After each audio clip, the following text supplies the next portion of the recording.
To kick off this year, and we've got some help from our United Parent Council. We've got Deb Kozak here with us tonight. She's our. Go ahead. I'm going to introduce yourself.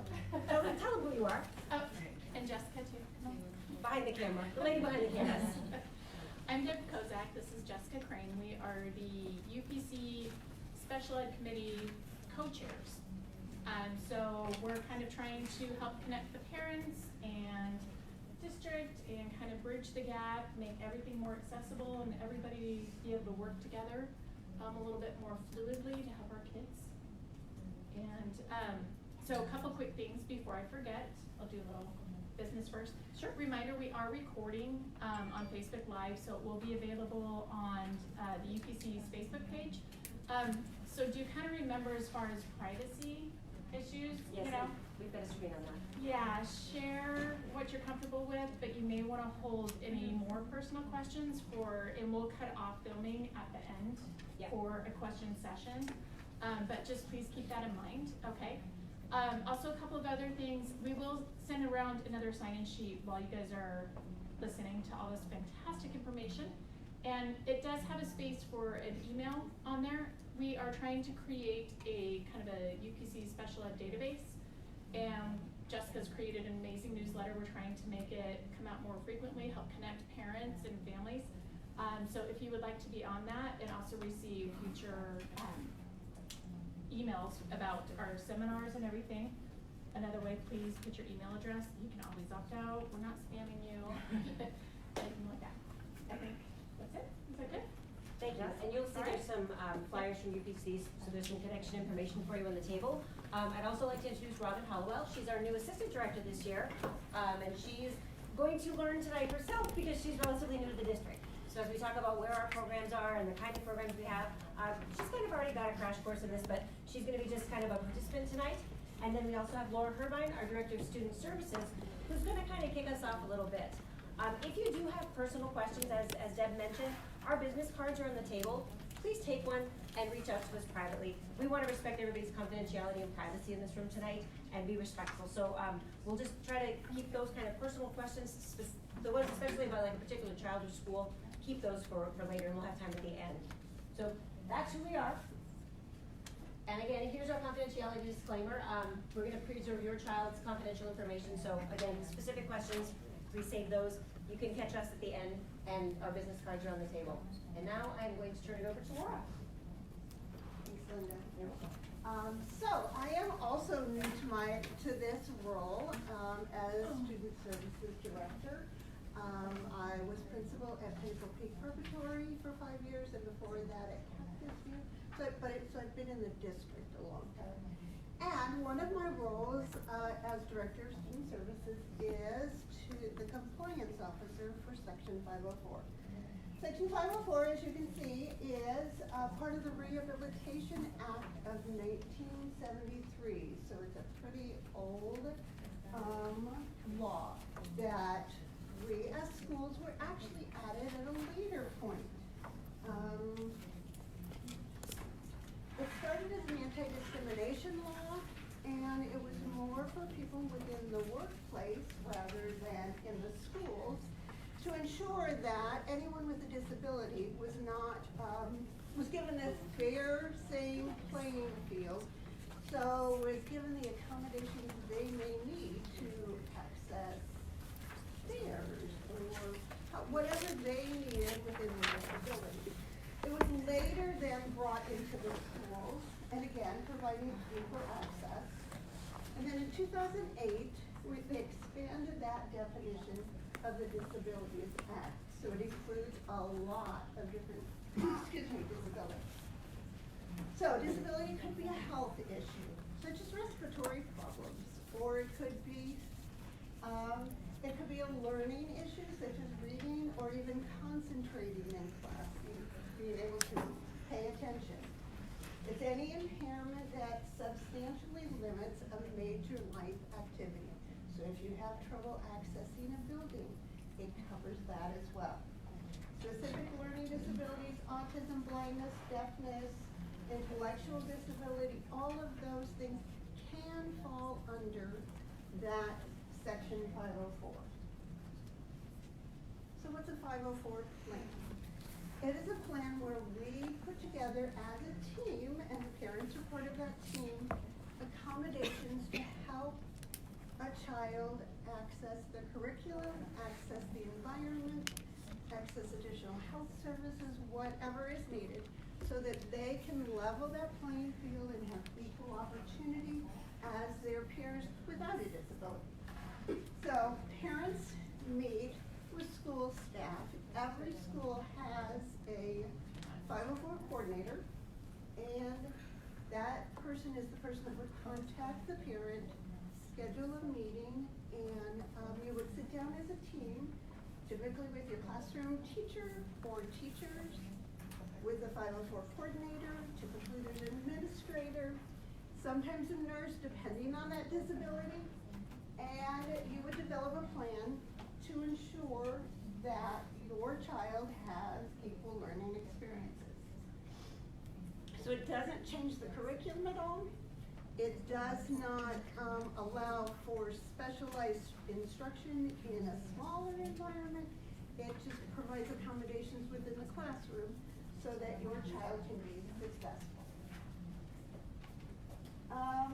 Sometimes we do have disabilities that need more than just equal access, and they're listed there, and that's when Ms. Taylor comes in with the special education. Any questions for me as far as 504 at this point? Get them out the night while you can, because I told you you're in the very beginning and then you get to go home. Oh. So if you have questions. Yes. So can you explain some of the procedure of transferring the 504 from an elementary school up the chain? Great, that's an excellent question. Typically what happens is, what we recommend is when your child is moving from elementary to middle school, that you schedule a meeting. Typically it's our counselors that are the 504 coordinators at the middle and high school level. So we recommend you schedule a meeting right at the beginning of the year or prior to that beginning of the year when they're back already, but the students are, to review the current 504. And then, you know, because it is different in an elementary school than a middle school with 7 different teachers, and really look at it as soon as you possibly can. There are some schools that actually will do it in the spring of that previous year. So in April or May, go to that middle school or that high school and schedule a meeting to review that. This is going to look different. Yes? So the 504 coordinators, are they going to be necessarily the same as your IEP? So do they work as a caseworker? Like, do they have their load and they know, oh, well, this student's transitioning? Is it up to us as a parent, or is there someone that's managing those like an IEP? So your 504 coordinator will manage all the 504s. A 504 plan needs to be updated annually. So whether that's a sit-down meeting, sometimes they do it at a meeting, sometimes it's a phone call. Are all the accommodations still working? Do we need to tweak anything? So, but they manage that. I would say if you haven't heard from your coordinator and you're in that transition year, I'd give the school a call. So it should be every year looked at? Yes, it should If be. it hasn't, then we need to, okay? Yes. What access do the teachers have to these plans? Like at the beginning of the year, a teacher gets a roster, there's something that identifies the child as having a special plan. Yes, so they will receive a copy at the beginning of the year. Before school starts, that 504 coordinator will give the classroom teacher, if it's elementary, the special area teachers, in middle or high school, it's the whole roster of teachers, anyone that needs to know that information. Even if there's something that needs to be adapted on the playground and someone on the playground needs to have that information, that should be given prior to the start of that school. And just to piggyback on that, in our student information system, in Infinite Campus, which you all have access to as parents, there's a little flag that when you pull up a student on your roster, there's a little flag, and if you hover over it, it says 504 plan. So if by some crazy circumstance, the teacher didn't get a copy, they now start asking around about it. So that has just been done in the last year or so. We've added that flag in, and the same thing with IEPs, so that nobody can kind of just slip through the cracks. So that's kind of a safeguard for that. Do they have the itemized list of accommodations in Infinite Campus that they can refer to, or is it only in paper? Only in paper at this point in time. But that's just kind of like a heads up, you need to check on this. If somebody hasn't handed it to you yet, you need to go looking. Yes. Just as a point, I don't know how comfortable you're feeling, but what I did was I just scanned the 504 and I sent it to a teacher for in meeting, and then there was no confusion, they didn't have to go looking for it, it was right there. And good for you, you are your child's biggest advocate, and so, sometimes, we're all human, kids moving from 6th to 7th grade, lots of things are happening. So that's really important. If you have a student on a 504 or an IEP, if somebody's not calling you and checking in with you, go ahead and reach out. We appreciate that. We don't think you're nagging, we appreciate it. Yes? Can you go over again where on the Infinite Campus it's supposed to be listed that they have an IEP or a 504? It's on the student information page, and it's just a little red flag. And it'll just, when you hover over that flag, it might say IEP, it might say 504. But no great detail. No, Someone has awareness. I just wanted to see that it's there because I've never seen it before, and I check it every single day. And if you would, I don't know that you would would not see that. As a parent, I don't know that you would see that. That's what No, that's we what see it as a for the point. teacher. We also see things like health conditions, if a student has like severe allergies. We see things like legal documents, if we've got like, such and such a parent can't pick the child up. We just see a little flag that gives us all that kind of information as that child's care provider when they're not with you. So you wouldn't see it as a parent. Yes? All these students on IEP, are they supposed to have a final plan also? No. Can you have a 504 plan and an IEP? Yes, but it wouldn't be for the same disability. So for example, you might have a 504 plan because you're hearing impaired, but you might have an IEP because, I don't know if that's good. No, I'll give you a great example because we Okay, actually have good. this going on in the student. We have a student who has a therapy dog. They have a service dog. And that is on a 504 plan because that is something that they have purchased, they have had trained, they provide all of that information to us so that we can allow that dog to come into the building safely. Now, that's not a part of the student's IEP. That's a part of their ability to access the campus. So that would be on a 504 plan. That would not be in the IEP because we did not provide the dog. We did not bring this to the table. So that's on the 504 plan where if the student needs academic or any other kind of assistance, that would go in the IEP. So that's an actual example that I've seen. So that's where we might split it up and actually have both. It's pretty rare, but on occasion we do have both. Any other questions for me? Yes.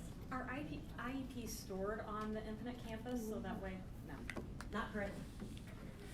Can I make a suggestion of doing We're working on it. We're working on it. It's just, hey, we just got a flag recently. Come on. Literally, we just got the flag recently, so we're kind of hoping. Yeah, we're happy to have flags, but you can't ask for the moon. You just gotta go like a little at a time. So I'm waiting. It's coming. Okay. It's coming. Are you done? Okay. So, if your child needs more than a 504 can provide, that's when special education comes into the arena. Lora talked about 504s are an anti-discrimination law. Special education is an educational law under the Individuals with Disabilities Education Act. That's been around for a while. It's been updated. But that is an umbrella that protects students that have a disability or have a suspected disability. So that's where we're a little bit different. It doesn't just provide access, but it provides some protections. The evaluation process is also much more formal in special education. If you come in and say, my child has a doctor's diagnosis of ADHD, and he might need a little bit of extra time to do his assignment, that could go on a 504 plan. We don't have to do any extensive evaluations for that, but if your child has a learning disability, if your child is on the autism spectrum, if they have any of these other disabilities, now it's a much more formalized process in special education. And it's kind of a lengthy process. We'll get to that part in a minute. Access to education is what is provided by a 504, but for special education, it can be also access, but it could also be very different, extra, or special. We think about 504s as leveling the playing field, but sometimes in special education, we have to even play on a little bit different field or have some different equipment to play on that field. So it's a bit different. We provide quite a bit more in special education than a 504. Again, they're more detailed. They also cover the anti-discrimination access needs of 504. So there is an accommodation section in every IEP that also covers those access issues. Oh, you have a question, I'm sorry. I'll go back. Oh, that's okay. With the 504, do you need a true medical diagnosis to get it? No. No. No. No, and that's why I say it's a much more informal process. Okay, so determining eligibility. Do you want to talk about staff for a minute? Can I turn this back over to you? I'm going to throw this back over there for just a moment because when a student is starting to struggle in school, we don't automatically go, well, they need an IEP, let's do an evaluation. There's some steps we take first. So I'm going to hand this back to Laura because this goes back over to her part of the district. So STAT, we do lots of acronyms. I'm sorry, we're talking enough. We do too. Stands for Student Teacher Assistance Team. And there's a team in every single school, and it's comprised typically of, again, an administrator. It could be a reading specialist or a math specialist, regular education teachers. But it is a regular education team, not a special education team. And in STAT, we look at, okay, we've got a kiddo that's struggling academically in reading. And we brainstorm what are some interventions we can put in place within the regular ed classroom or with a reading specialist that we may be able to bring them up. We're always trying to do those interventions early. So you may have had a reading specialist reach out to you and say, hey, I think your kiddo might need a little extra help. Would it be okay if I saw him or her? So we meet on a regular basis and we look at, we decide on the intervention that we would like to do with the child, and it doesn't have to just be academic, it could be behavioral as well. And then we assign what interventions are going to take place, either the regular ed teacher or a specialist, not a special education teacher or resource teacher, but a math or reading specialist would provide those interventions. We give it some time. Is it working? If it's working, we keep right on going. If it's not, you as a parent would be invited to the second meeting, which is called STAT 2, in which we talk about, are there other interventions? What else can we try? But then you as a parent are pulled in because you have a lot more information about your student than we do. You know them a lot better. And we again give that some time to see, are the interventions working? If not, then it gets turned over to typically the psychologist at the site who then request testing. Thank you. Tag, I'm it. Okay, so at this point in time, if your STAT team has done some interventions, they've taken data, they've implemented these interventions with fidelity, it's not working, the child is still struggling, nobody wants your child to struggle forever, so they will call together a red meeting. That's a review of existing data. Yep, like the color red. And they're gonna review what were the interventions that were tried. What other things are we gonna look at? We're gonna look at health records, we're gonna look at attendance, we're going to look at perhaps behavior. We're going to look at everything, the whole child, in that red meeting. And you're a part of that meeting. At that meeting, it is determined, do we need to do further evaluation to determine what's really going on with the student? If the answer is yes, there's going to be a pretty rich conversation with the providers in the room. You may have an occupational therapist, a physical therapist, a speech and language pathologist. You could have any number of people that are on that team who are there to say, here's an assessment that I would like to conduct because I'm seeing a concern in this area. So that will be very, very clearly explained to you, hopefully, in that first meeting when they're saying we'd like to evaluate your child. You will then sign a consent to evaluate. You'll give your permission if you agree with that process. And then we would move forward with an evaluation. We have 60 days to conduct that evaluation, and then we'll call you back in, and that's when we get to our MET meeting. And that's what we're going to talk about. That's a multidisciplinary evaluation team. So that means it's not just a school psychologist that's doing this evaluation. It's maybe a special education teacher. Again, as some of those other therapists that I mentioned may be a part of that process. So you're gonna have a multidisciplinary team. It's not meant to scare you having all these people in the room. We just wanna rule in or rule out why your child is struggling in school. We don't mean to bring a bunch of people to make it seem like it's a whole bunch of us on the other side. It's just because we want everybody's perspective to make sure we're taking care of your child. So at that MET meeting, everybody who's done some evaluation will review their results. At the end of that meeting, you will be determining eligibility. And eligibility is the point in time where we say, yes, your child qualifies for special education services in the areas of. That can be any number of things. And we're gonna get to that a little bit farther down in the presentation of all the types of disabilities that students can be diagnosed with. There's a lot. And we don't, in our district, have peer programs. Because your child gets some type of diagnosis, that doesn't mean you're getting pigeonholed and here's where you go for the rest of your life. We have a continuum of services. But that's the IEP process to determine eligibility. There's a lot that goes into that. It's not something we jump into. We don't want to label kids and kind of like I said, pigeonhole them. We want to make sure that we've really exhausted everything we can do before we do that. Any questions on that part? Because that's to me a little gummy. Yes? I think, I don't know if it was you or your colleague mentioned something about like behavioral interventions. Would that be like when an FBA would come in or a BIP or? Sure, absolutely. Okay. Is that part of this too, or? It could be, or it could be part of the STAT process. That could happen before. Okay. If a student is really just having some behavioral challenges, but like there's not necessarily academic concerns, that might be where a team would start. Okay. Let's look at a functional behavioral analysis and see why is that child doing that behavior all the time, or some of the time, or a good chunk of the time, because it's interfering with their learning. So that would be a good time when it's a repeat kind of thing to conduct a functional behavioral assessment. Then, based on that, they would put together a behavior plan to try to address, let's give him something else that meets that same need. So if I'm looking for attention, instead of coming up and poking people, give me a way so I can proactively get that attention and not disrupt and not annoy. So that's all part of the process. That could be staff, but that could also happen once a student is in special education too. If additional behavioral concerns arise, then we would address that as well. So that should always be a part of the conversation if there's a dialogue about behavior. Great question. Anybody else have any questions about this? And yes, I know I talk really fast.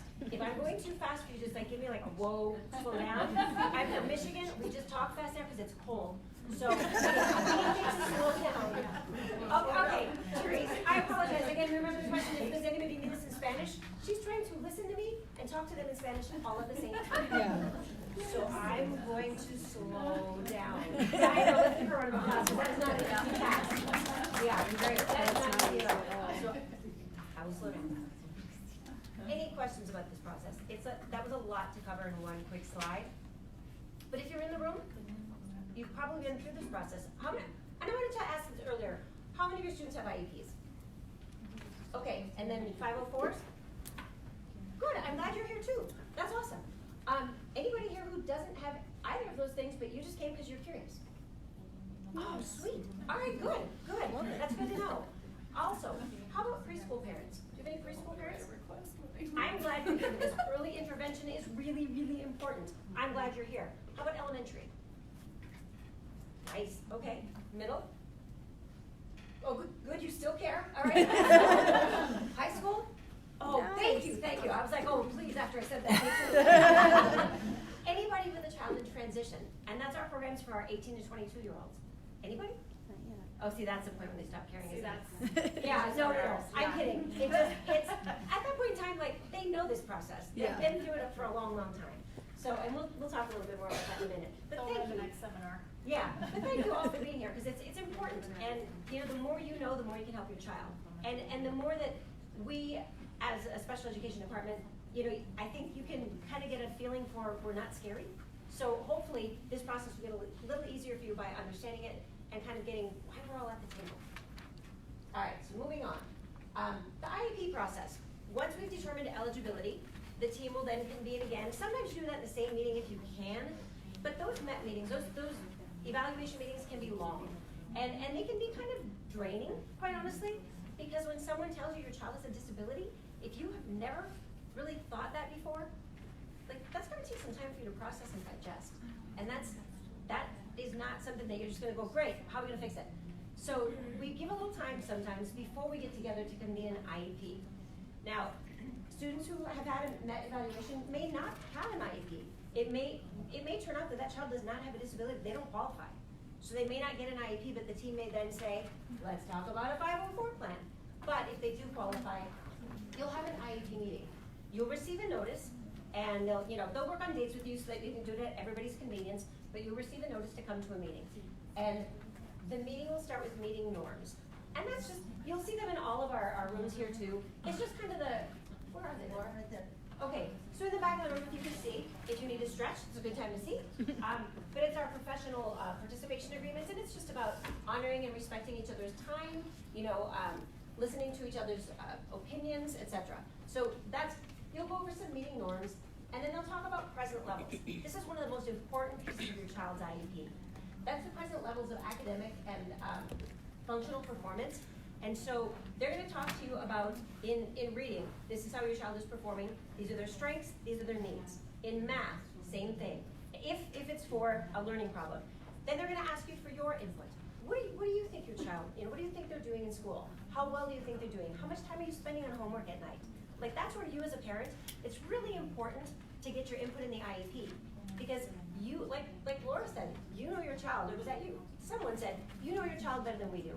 You've had them your whole life, they come home to you every night, they're with you all weekend. We're lucky to get them for 6 hours.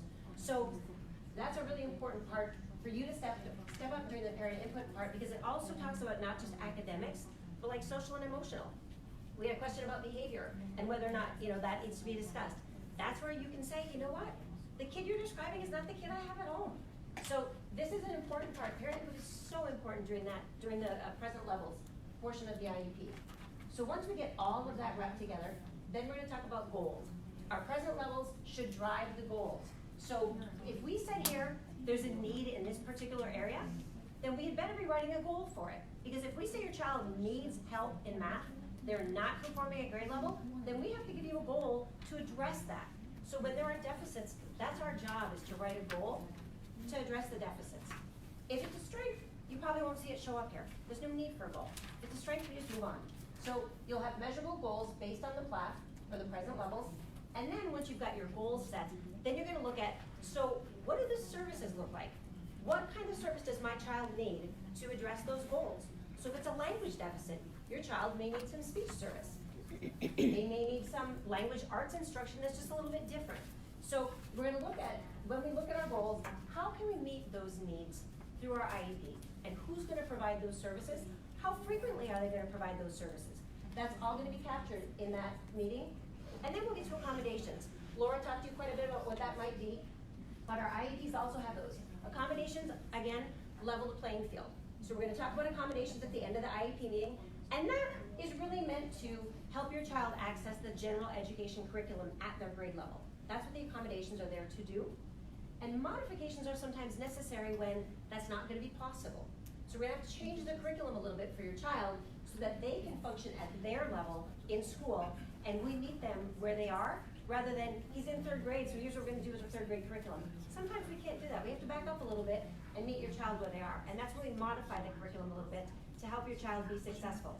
We all want a pat on the back, an attaboy, a good job. So do our kids. They want to know that they can do it. So sometimes we need to modify to get them at that spot where they can do it. So that's kind of what's going to happen in your IEP meeting. And you might have a lot of people in the room, but that's okay. Any questions on the IEP process? Those of you that raise your hands, I know you've been through this once, so any questions? Yes? When you, like for the modifications, when you kind of change the curriculum, so that's evaluated, what, every year? Yes. And then that can also change to where they can just go to accommodation and Absolutely. not a modification? Yes, absolutely. Okay. Our goal is always, and please, I don't want to be out of a job or anything, but our goal is always to exit kids from special education. We want them to grow and soar and fly and leave us. That's a success for us. That's a graduation. And so if they no longer need modifications, because now they've kind of closed that gap a little bit and they only need accommodations, that's awesome. So yes, that's evaluated at your annual IEP. Okay. You talk about, and you should have, if your child has an IEP, you should have received quarterly progress reports. And if you haven't, they should be on their way, because that was due last Friday, I believe, to get sent out. But in those, it also should be addressing the gains that your child is making. So that's all an important piece of this whole process. Yes?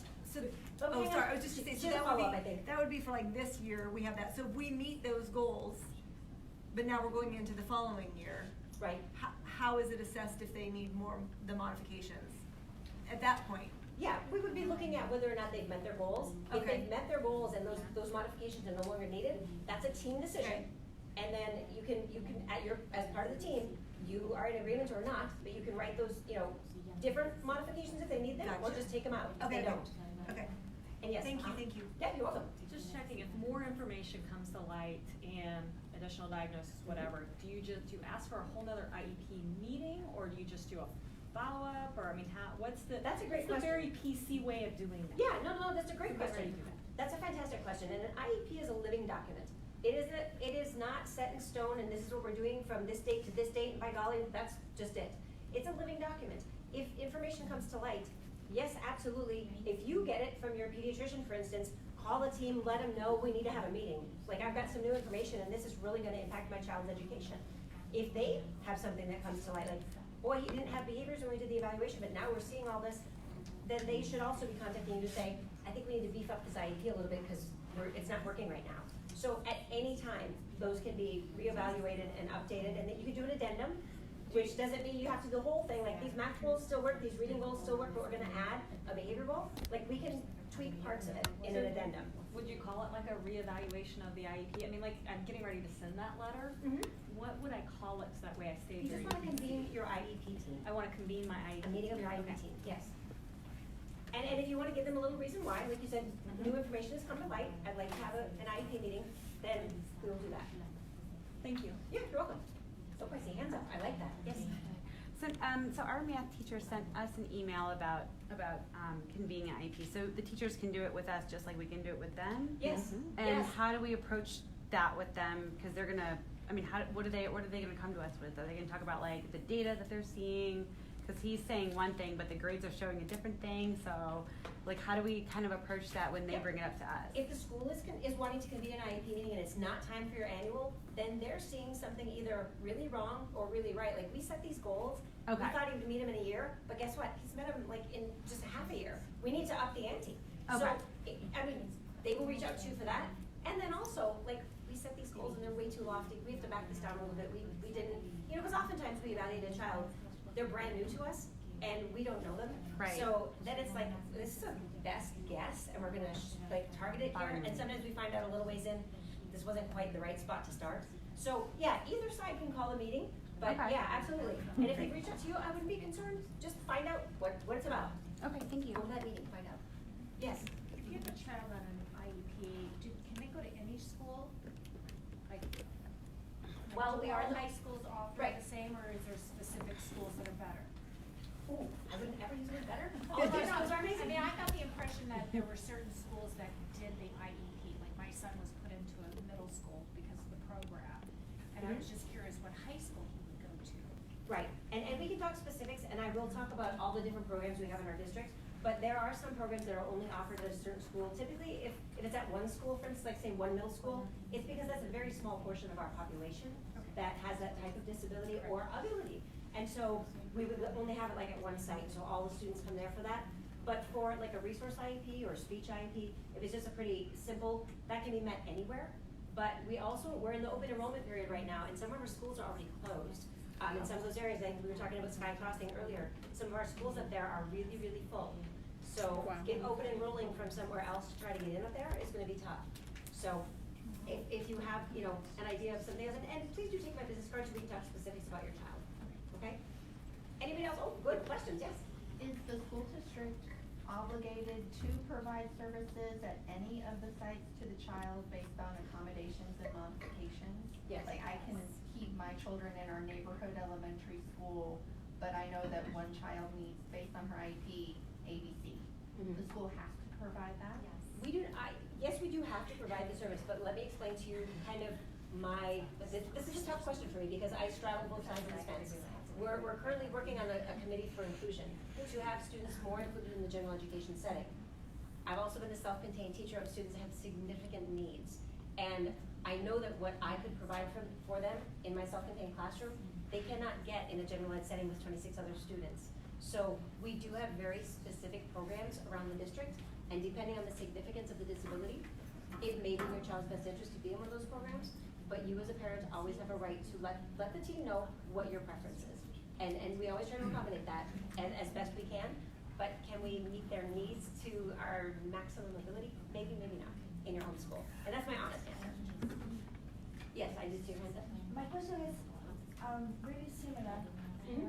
Is about how is the inclusion with the kids. All the IEP kids is in the natural environment, or for example in elementary. I have my son in elementary. Is in a different classroom with a natural classroom. All the kids will receive IEP program. Okay, are you saying that if they have an IEP, do they have to be in a special class? Yeah. My question is depend the kids, is depend the IEP goals, the kids stay in the different classroom, or the kids is included? How is that? Right, I understand. Yeah, I understand your question. And say, for instance, your student has a significant learning disability in reading.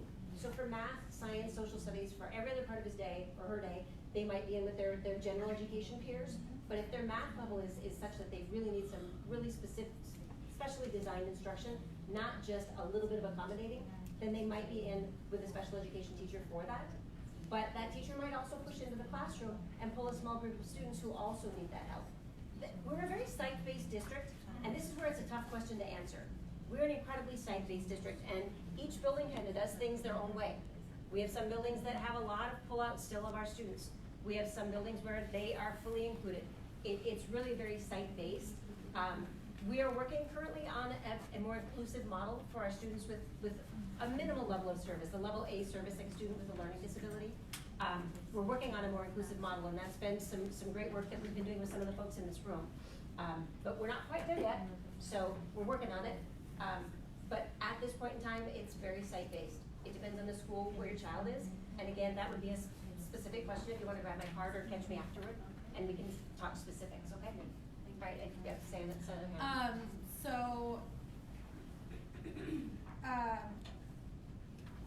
Gosh, how am I gonna word this?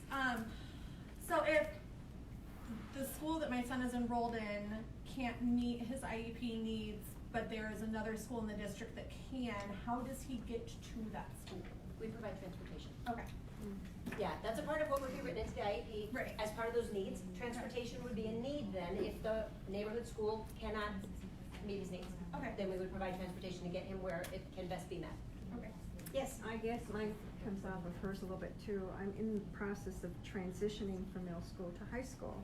Okay. And one of my questions was, what programs do the high schools offer within our area? And I was told, don't know that. And so my process was to then contact the schools and ask for a tour and meet with a psychologist, and I'm thinking that is sort of a crazy process for every parent to go and tour every high school they think they might possibly could be, maybe could be. Right. And spend the time of taking 2 hours out of somebody's schedule. So my question was, you're going to present some things tonight. Do you have that information? I'm going to talk about the types of programs we have, but not necessarily where they're located, and I will tell you why. We have parents who want to shop, and it's very, very difficult for us when we have some schools that don't have a very high letter grade, and so then those parents would want to leave. Say a school is a C letter school, so they didn't do very well in their AZ merit testing. That's primarily what that's based on. And so if a parent is looking at that and says, well, I don't want my kid to go to that school anymore because it's a C, I want an A school, so I want to go over here. But that school may be closed, they may be full, so we don't encourage shopping of programs.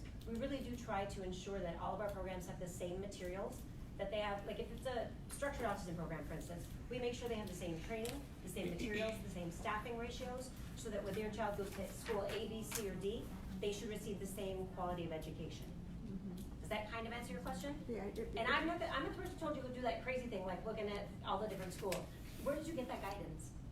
Well, because when I sat down with the school psychologist and the teacher who's new to the valley, who would not be familiar with the schools, I see. Okay. They told me they knew the autistic kids went here, and they weren't sure about what this is your district, this is where you go, and I'm thinking, well, you know, I know how my kid behaves in school. I know generally what kind of process he needs to go through during the day. So I would like to physically see, you know, if you can't tell me what it is, then I'm a good person to walk in and go, okay, you have 3,000 things hanging on the wall that is gonna be totally distracting. And, you know, cause. I understand. So, Right. it just seems I couldn't get an answer to say, yes, these kids here, you know, our behavioral kids go over here usually, or the autistic kids go here, or the kids that have communication issues, they go here.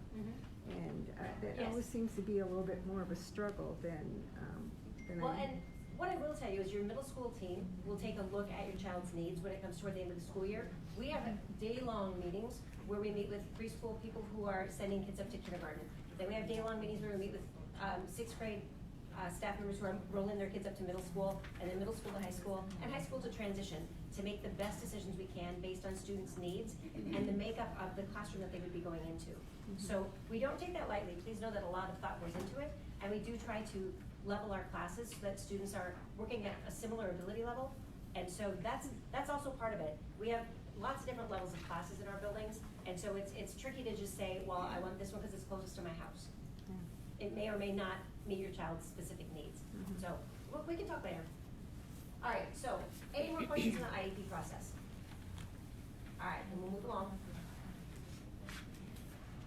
Okay, so at the end of the meeting, or at the beginning of the meeting, you should receive your procedural safeguards. And doggone it, I wish I had brought one with me. Those are your parents' rights, as are guaranteed by the Individuals with Disability. Let me try that again. Individuals with Disabilities Education Act. So that's clearly outlined in the procedural safeguards, and those are your rights as parents. If you haven't looked at your booklet, and they've given it to you 75 times now, if you haven't looked at it, take a look, because there really is some valuable information in there, including some resources in the community. If you ever find yourself with some of those tough questions, and you don't really know who to ask, Raising Special Kids is a great resource. And so they've got, you know, some agencies like that in that procedural safeguards book to help you navigate the process. Some of you have, I mean, if you're in middle school, high school parents, you've navigated it already. But sometimes you get to a new hiccup. You know, kids hit puberty, oh, there's a hiccup. You know, so your kid is gonna change, and maybe their needs change too. So just keep that in mind as you navigate the process. Don't just throw those in a corner. There's some good stuff in there. Is that on the district website? It should be, yes, and if not, it's on ATEs. It's everywhere. Okay. Yep. And then prior written notice. Now this is gonna be completely confusing, so I'm gonna have to talk slowly. The prior written notice is not given to you prior to the meeting. It should not, and if it is, I wanna hear which school you're in, it should not be given to you prior to leaving that IEP meeting. The prior written notice should be sent home to you a few days later, prior to implementing the services that you discussed. So if in the IEP meeting, and somebody over here was talking about math, they might have to have some changes with math. If that's the case, you have your meeting, and you get a couple days to kind of digest that. The team writes up, this is what we discussed, here was what parent believed, here's what the team believed, blah, blah, blah. They capture that in their prior written notice, and then several days later, that's when you're gonna receive the documents, then they will implement the services. So there's a little time there for you to kind of digest the information, and then that kicks in and we start the new service. So it's prior to the starting of a new service, not prior to the meeting, not prior to you leaving the building, prior to starting a new service. Does that make sense? Because that is the most confusing name of a document I've ever seen. New teachers will say, well, it says prior. Shouldn't I give it to them right before the meeting? No, because it's going to contain everything you talked about in the meeting. They can't have that done prior to the meeting. And if they do, again, tell me the school, we got to fix this. So those are two documents that that will be a part of your IEP process as well. And again, the procedural safeguards are good stuff. I don't recommend it as bedtime reading, but there's some good information in there if you ever find yourself with some questions. Okay, so I mentioned earlier we have a continuum of services. We have in Paradise Valley resource support, and right now it's a mixture. We call it a learning embedded model, which means absolutely nothing to me. It is a combination of push-in and pull-out services. So depending on the needs of the students, the teacher might push into the classroom, or they might pull the student out to do a small group intensive instruction. So that's our resource support. We have some schools that are fully inclusive. We do have some inclusive models where students are in the gen ed setting for the entire day.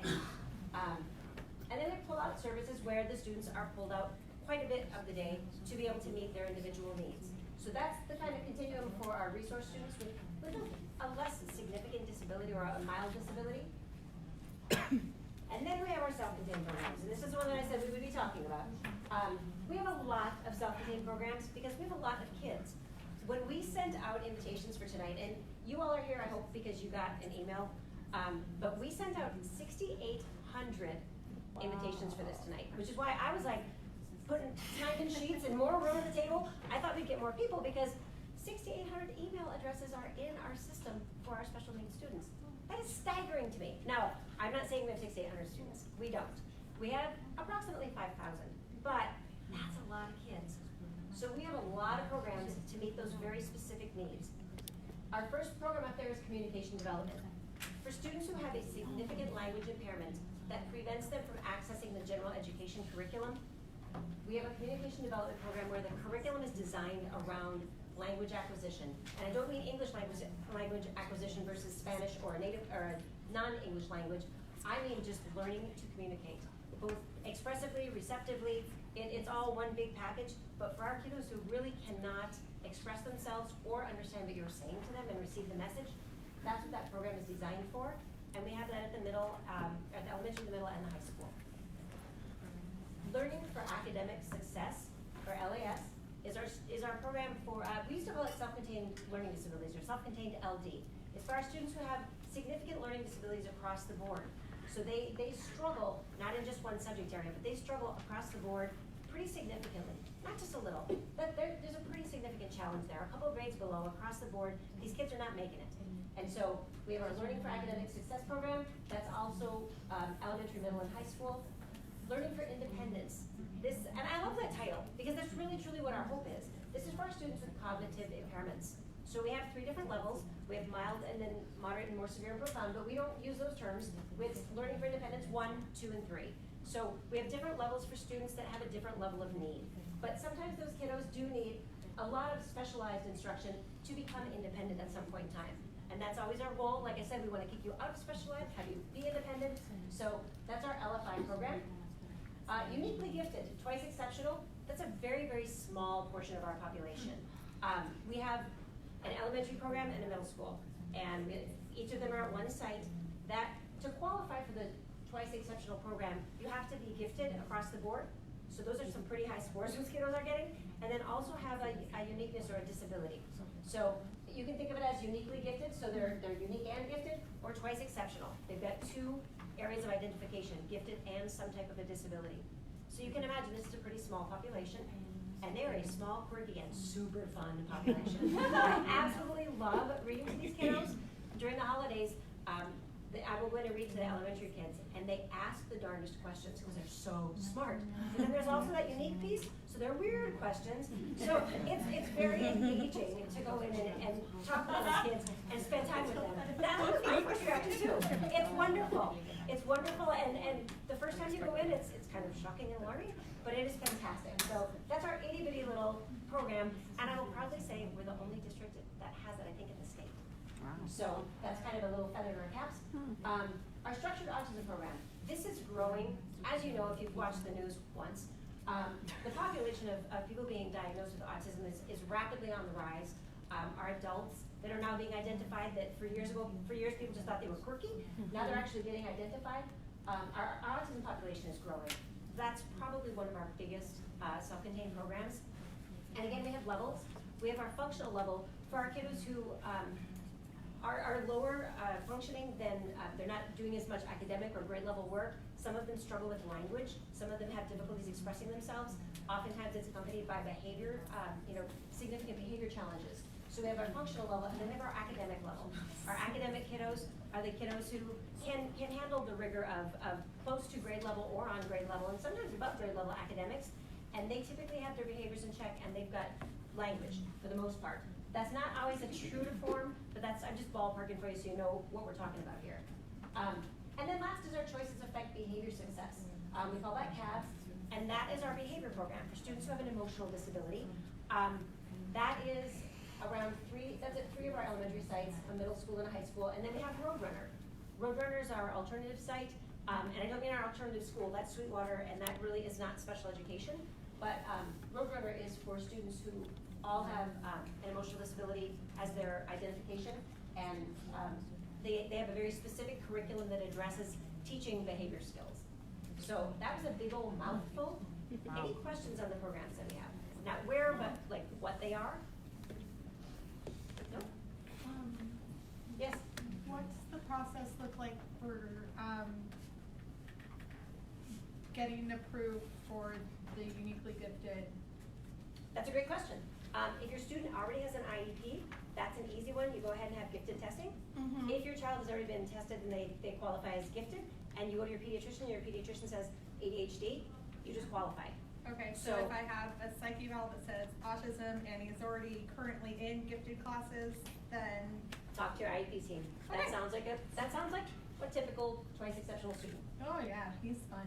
Right? Oh, absolutely. Think of a whole room full. Oh It's gosh, awesome. no. It's awesome. No, you have to try. We it. can talk after. We'll try. I have one, we can talk after. Oh, yeah. I have one that's in the 2E class, another that's getting evaluated for it. Oh my goodness. So, Yeah. yeah. So you know what I'm saying when I say how fun they are. Oh, yeah. He's like They're- super fun. Mine, He's like, Mom, did you know? Mine raised his hand when the teacher was reading a book and says, how does Santa get all the way around the world in one day? Oh, I hope that wasn't like in kindergarten and spoiled everybody else's Christmas. It was in first grade. And Good he question. insisted Santa's not real because how could he get all the way around the world in one day? What a buzzkill in And the first school grade. psych was observing him that day and she wrote it in her, Oh. in her analysis. Quirky kid, I get Yeah. it. Hang on, I saw a hand there somewhere. Yes, go ahead. For a child that has a more generalized,